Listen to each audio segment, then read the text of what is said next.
اعوذ باللہ من الشیطان الرجیم بسم اللہ الرحمن الرحیم السلام علیکم ورحمۃ اللہ وبرکاتہ۔ آج ہم شکر کے حوالے سے ڈسکس کرتے ہیں۔ شکر کا عام سا مفہوم یہ ہے کہ جس کا کوئی احسان ہوتا ہے اس کا شکریہ ادا کرنا چاہیے، اس کا تذکرہ کرنا چاہیے۔ تو اگر ہم اس کائنات پہ غور کریں تو ہم پر سب سے زیادہ احسانات خالق کائنات کے ہیں۔ اس نے ہمیں اتنی نعمتوں سے نوازا ہے کہ اگر ہم گننا چاہیں تو گن نہیں سکتے۔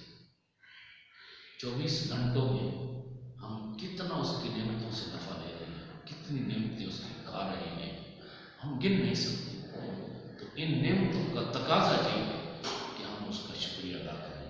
بلکہ سورہ بقرہ دوسرے پارے کے اندر مالک خود فرماتا ہے کہ وشکرونی ولا تکفرون، میرا شکر ادا کرو، میری ناشکری نہ کرو۔ اللہ فرماتا بس میرا شکر ادا کرو، میری ناشکری نہ کرو۔ اور اگر ہم شکر ادا کریں گے تو اللہ کتنا راضی ہوگا۔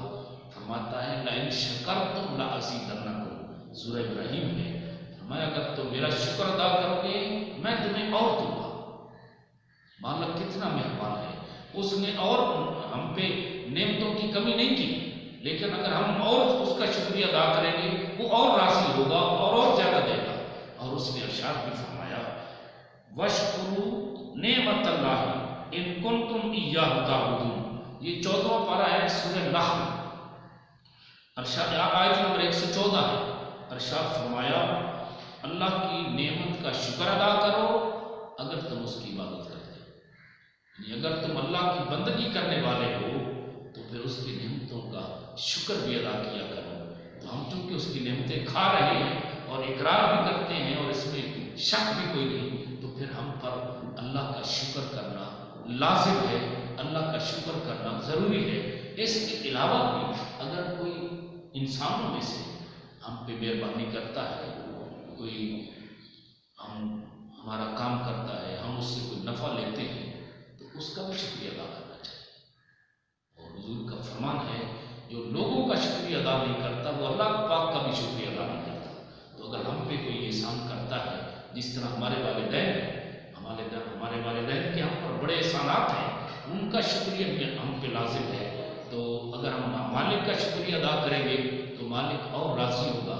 ایک حکایت ہے کہ کوئی بندہ، اس کے بدن پہ لباس نہیں تھا، لیٹا ہوا تھا زمین پر اور اس نے ریت اوپر لی ہوئی تھی، یعنی اپنے بدن کو ریت سے ڈھانپا ہوا تھا اور اللہ کا گلہ کرنے لگا، شکوہ کرنے لگا کہ مالک تو نے مجھے اتنا بھی نہیں دیا کہ میں کپڑے ہی پہن لیتا، لباس ہی لے لیتا۔ تو ایک تیز ہوا کا جھونکا آیا، وہ ریت بھی اڑ گئی، اب ویسے خالی ننگے کا ننگا پڑا ہوا ہے۔ تو اگر اللہ کا ناشکری کریں گے تو پھر یہی حال ہوتا ہے۔ تو اللہ بڑا مہربان ہے، بڑا کریم ہے۔ شیخ سعدی شیرازی رحمۃ اللہ علیہ ایک دن جا رہے تھے، سخت گرمی تھی، شدت کی، پاؤں میں جوتا نہیں تھا، زمین گرم تھی۔ تو جب پاؤں جلے، پریشان ہوئے اور اللہ کی بارگاہ میں شکوہ کیا کہ مالک تو نے مجھے اتنا بھی نہیں دیا کہ میں جوتا بھی خرید سکتا۔ تھوڑا آگے چلے تو اسی گرم زمین پر ایک بندہ اپنا جسم گھسیٹتا ہوا رہا ہے، اس کے ہاتھ بھی کوئی نہیں، پاؤں بھی کوئی نہیں، فوراً سجدے میں گر گئے کہ مالک تیرا شکر ہے کہ تو نے مجھے پاؤں تو دیے ہیں، میں چل تو رہا ہوں۔ وہ غریب اسی زمین پر اپنے جسم کو گھسیٹتا ہوا رہا ہے۔ تو اگر ہم اپنے وجود پہ غور کریں تو اس نے اتنی نعمتیں ہمیں عطا کی ہیں کہ ہم اس کا شکریہ ادا نہیں کر سکتے۔ تو ہمیں مالک کا ہر وقت شکریہ ادا کرتے رہنا چاہیے، اور شکر ادا کرنے والوں پر مالک راضی ہوتا ہے، خوش ہوتا ہے۔ تو اللہ پاک ہمیں عمل کی توفیق